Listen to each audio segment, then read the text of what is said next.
CPIM BJP ഡീലെന്ന Congress ആരോപണത്തിൽ വിവാദം കനക്കുന്നു. ആരോപണം ആവർത്തിച്ച് പ്രതിപക്ഷ നേതാവ് വി.ഡി. സതീശനും കെ.സി. വേണുഗോപാലും ഇന്നും രംഗത്തെത്തി.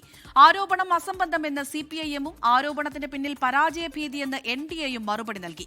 അതേസമയം പാലക്കാടും നേമത്തും കോൺഗ്രസ് ബിജെപി ഡീലുണ്ടെന്ന് കഴിഞ്ഞ ദിവസം കോൺഗ്രസ് വിട്ട NS നുസൂർ ആരോപിച്ചു. പാലക്കാട് ഉൾപ്പെടെ 10 മണ്ഡലങ്ങളിൽ സിപിഐഎമ്മും ബിജെപിയും തമ്മിൽ ഡീലുണ്ടെന്നാണ് പ്രതിപക്ഷത്തിന്റെ ആരോപണം. ഈ മണ്ഡലങ്ങളിൽ ദുർബലരായ സ്ഥാനാർത്ഥികളെ നിർത്തി സിപിഐഎം ബിജെപിയെ സഹായിക്കുന്നുവെന്നാണ് UDF നേതാക്കളുടെ വിമർശനം. എറണാകുളം ജില്ലയിലെ കിഴക്കു ഭാഗത്ത് മാത്രമുള്ള ഈ 2020 എവിടെയൊക്കെയാണ് കൊണ്ട് സ്ഥാനാർത്ഥി നിർത്തിയിരിക്കുന്നത്?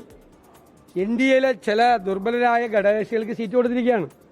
പല സ്ഥലത്തും CPM സ്ഥാനാർത്ഥികളെ പരസ്പരമുള്ള കൈമാറലാണിത്. വ്യക്തമായിട്ടും ചില സീറ്റുകൾ പരസ്പരം വെച്ചുമാറാനും സഹായിക്കാനും വേണ്ടിയിട്ടില്ല. കൃത്യമായ ഡീലാണ് അവർ നടത്തിയിരിക്കുന്നത് എന്നുള്ളത് വ്യക്തമാണ്. ബിജെപിക്ക് ഒരിക്കലും കിട്ടുകയില്ല എന്ന് ഉറപ്പുള്ള ജനവിഭാഗങ്ങൾ വളരെയധികം ഉൾക്കൊള്ളുന്ന ആ മണ്ഡലത്തിൽ അവിടെ UDFന്റെ വോട്ട് ക്യാച്ച് ചെയ്യാൻ സ്വന്തം തന്നെ കൊണ്ടുപോയി നിർത്തിയാൽ അതിന്റെ അർത്ഥം എന്താ? ബിജെപി എങ്ങനെയെങ്കിലും ജയിച്ചോട്ടെ എന്നാണ്. എന്നാൽ ഡീൽ വിവാദം ഏറ്റെടുക്കാൻ KPCC അധ്യക്ഷൻ സണ്ണി ജോസഫ് തയ്യാറായില്ല.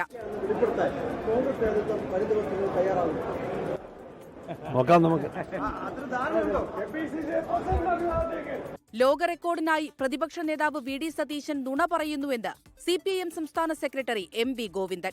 നോബൽ സമ്മാനം കിട്ടാൻ വേണ്ടി അയാൾ അദ്ദേഹം പറഞ്ഞുകൊണ്ടിരിക്കുക ഓരോ ദിവസവും ഓരോ നുണ. രാവിലെ മുതൽ രാത്രി വരെ നുണ പറയുന്ന ഒരു പ്രതിപക്ഷ നേതാവായിട്ട് മാറിക്കഴിഞ്ഞിരിക്കുകയാണ്. അതുകൊണ്ട് അതിനൊന്നും തള്ളിക്കളി അസംബന്ധാണെന്നും കളവാണെന്നും നുണയാണെന്നും ആരോപണങ്ങൾ NDA നേതാക്കളും തള്ളിയിട്ടുണ്ട്. അധികാരം കിട്ടില്ല എന്നുള്ളത് വേറെ കാര്യം. എന്നാൽ വി.ഡി. സതീശന് മനസ്സിലായി നൂലിൽ കെട്ടി കെ.സി. വേണുഗോപാലിനെ ഇറക്കി കഴിഞ്ഞിട്ടുണ്ട് കേരളത്തിൽ.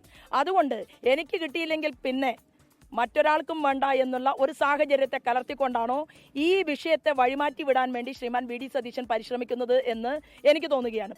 ഇങ്ങനെയുള്ള നുണപ്രചരണങ്ങൾ നടത്തി ജനങ്ങളെ തെറ്റിദ്ധരിപ്പിക്കാനാണ് നോക്കുന്നത്. അന്തസ്സുണ്ടെങ്കിൽ പറയട്ടെ, ഞങ്ങൾ ഇന്നയാളെ കണ്ടു, എന്ത് ഡീലാണ് നടത്തിയിരിക്കുന്നത്, എന്താണ് ഡീല്? അതിനിടെ പാലക്കാടും നേമത്തും കോൺഗ്രസ് ബിജെപി ഡീലെന്ന ആരോപണം കഴിഞ്ഞ ദിവസം പാർട്ടി വിട്ട കോൺഗ്രസ് നേതാവ് NS നുസൂർ ആവർത്തിച്ചു. Election desk 24. ലോകത്തെവിടെയായാലും ഏത് സമയത്തും 24 വാർത്തകളും ഓഗ്മെന്റഡ് റിയാലിറ്റി പാക്കേജുകളും എക്സ്പ്ലെയിനറുകളും വിശദമായി കാണാൻ ഞങ്ങളുടെ YouTube ചാനൽ നിങ്ങൾക്ക് സബ്സ്ക്രൈബ് ചെയ്യാം.